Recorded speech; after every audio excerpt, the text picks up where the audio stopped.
You may be familiar with the term hypothesis, but there's actually two different types. There's a null and alternative hypothesis, and we're going to explore what the difference is between these two here.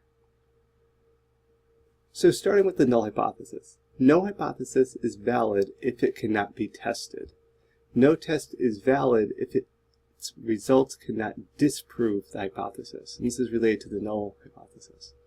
The null hypothesis is the formal statement of the hypothesis not being true and the tested results that will support the null hypothesis. So I know right now you're probably going through and reading this and determining this doesn't really make a whole lot of sense. We're going to use an example in the next slide that I think will help this process out. The alternative hypothesis, though, expects a difference or an effect. So the null hypothesis is kind of like saying nothing happened, and the alternate there is saying, oh, look, there was a difference.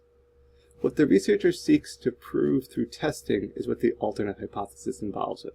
It's the opposite of the null. In this case, something did happen. There was an output. There was a result. So how does this look kind of in an example? Let's look at an example here. We're looking at the effect of fertilizer X on pumpkin growth. So our alternative hypothesis, this is what the researcher attempts to prove. So this alternative hypothesis here, what's the researcher trying to prove?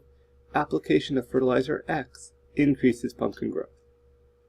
The null hypothesis, keep in mind, is the opposite of that. We're still looking at the effect of fertilizer X on pumpkin growth.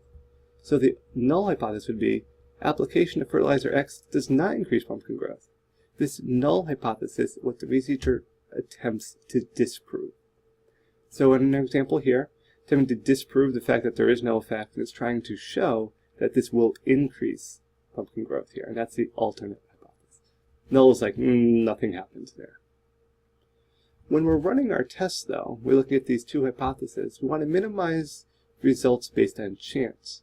As a result, we're going to have something called a control group, checking to make sure the same results will not occur without test intervention. We see the control group here with mice, looking at non-obese mice and obese mice, and comparing some factors here and things that were measured, particularly fat group and control group and calories from fat and so on and so forth.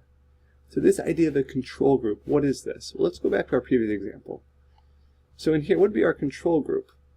Well, our control group would be pumpkin plants grown with no fertilizer. That could be our control group in the sense that maybe just the soil they're growing in naturally makes them grow a little bit better or worse. So our control group is sometimes the group that we, quote, do nothing to, and they might just get water, where we could have an example here getting smaller doses of fertilizer or greater doses of fertilizer. The control group in this case would be those that got no fertilizer. And I don't want you always to think that the control group is something that you don't do anything to. An alternate kind of example for our pumpkin plants again would be if we gave plants fertilizer that the bag recommended. So if we look at a bag that recommends a tablespoon per gallon of fertilizer X, that could also be our control group. That control group is getting the labeled or the recommended rate of fertilizer. So again, that control group, in summary, is just something that you want to be able to compare to, and to make sure you're not getting the same results that occur without the modifications that you're making to the test group. Lastly, minimizing the results based on chance. There's all sorts of stats that can be done here, checking to see if the same result could be caused by chance. Example, how likely to get 4 heads in a row when flipping coins randomly versus always starting with the coin on tails would be something that you could do.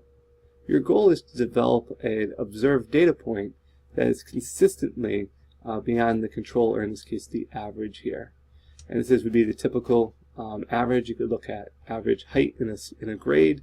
This would be the average height, and looking for something here. Very unlikely these would be the very tall kids, these would be the very short kids here. We're using stats and statistical analysis to determine that, hey, there's results that we're seeing may not be based on chance, but might be influenced by the test parameters that we're instituting. So it's kind of just a general overview of our null and alternative hypothesis. And hopefully the example here of looking at fertilizer on plant growth is a way to kind of be able to better understand the comparison between these two.